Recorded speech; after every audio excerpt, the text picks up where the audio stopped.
Bonjour à tous et à toutes, j'espère que vous allez bien. Je suis content de vous retrouver. Aujourd'hui, on va parler d'exercices thérapeutiques. Je vais vous donner des conseils et souvenez-vous que les conseils et les exercices aussi que je vous montre sur ma chaîne ne remplacent pas les conseils et les exercices donnés par un professionnel de la santé. Il peut y avoir des contre-indications, il faut les suivre.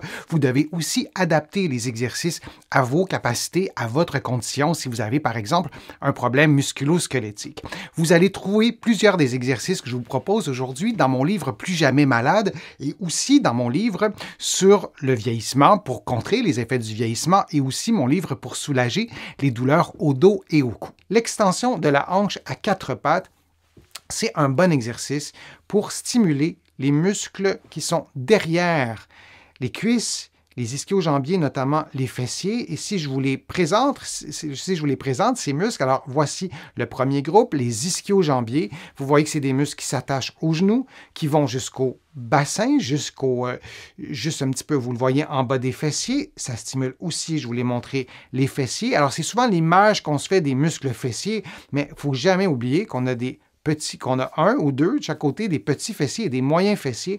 Et on a aussi des muscles qui mobilisent la hanche. On a des rotateurs de la hanche. Et ces muscles-là, ils sont importants dans la vie de tous les jours lorsqu'on bouge, lorsqu'on fait des activités, lorsqu'on se penche pour ramasser quelque chose.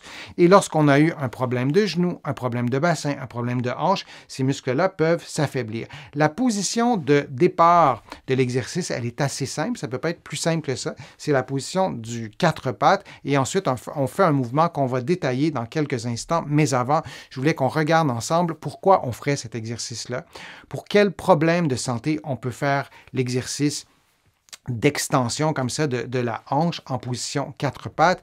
On peut faire les exercices quand on a eu ou on a un problème au genou, on a été mobilisé, on a eu un plâtre, on a marché avec des béquilles longtemps, en raison d'un problème de genou ou même d'un problème à une autre articulation. Et donc, cette asymétrie, parce qu'on a marché avec des béquilles, par exemple, mais vous voyez un peu le principe, lorsqu'on a été immobilisé, on veut rééduquer les muscles et l'exercice que je vous présente, c'est un exercice qui est intéressant et c'est un exercice qui peut être, l'intensité peut être adapté, peut être dosé à toutes les formes physiques. Ce qu'on veut, c'est vraiment s'assurer et d'avoir la force musculaire et de la retrouver et de stimuler nos muscles parce que les muscles répondent bien à la stimulation, notamment en faisant cet exercice à quatre pattes et vous balancez lentement votre jambe vers l'arrière. C'est assez facile à faire, vous le voyez, c'est-à-dire assez facile à... C'est pas un exercice qui est techniquement difficile. La tête va bouger un peu et on peut soit garder la position, donc il y aura une partie statique, une partie immobile, et on revient à la position de départ où on peut faire un mouvement de va-et-vient. Vous pouvez faire 3 séries de 10 mouvements.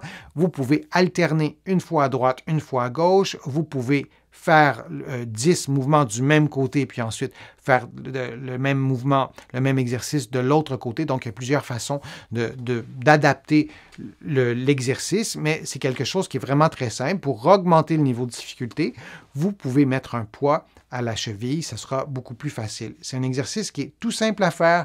Vous pouvez le faire un jour sur 2. L'important, c'est d'augmenter le niveau de difficulté. Donc, lorsque vous sentirez que tout va bien, vous pourrez mettre un poids à la cheville et sinon, vous pourriez... et ensuite, vous pourriez choisir des exercices qui sont plus difficiles. Vous allez en trouver plusieurs sur ma chaîne. Retenez cet exercice-là, peut-être l'intégrer à un programme d'exercice, peut-être choisir un autre exercice au jour A et celui-là au jour B. Ça peut être aussi intéressant. Je vous ai donné beaucoup d'exercices au sol. N'oubliez pas, on peut faire des exercices en position debout. On peut faire des exercices dans différentes positions. Il y a des exercices dynamiques qu'on peut faire et des exercices statiques qu'on peut faire. Je vous remercie d'avoir été là. J'espère que les conseils que je vous ai donnés, les informations que je vous ai transmises aujourd'hui vous ont été utiles.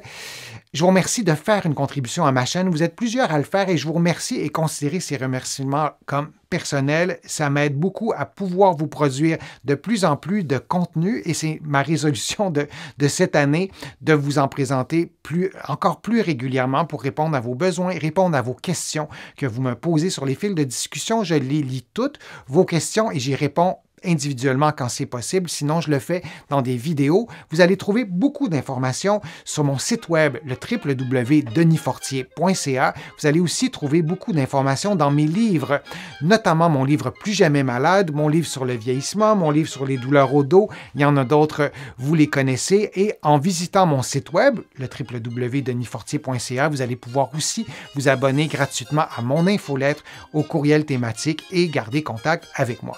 Alors, je vous dis à une prochaine fois, à une prochaine vidéo et à bientôt.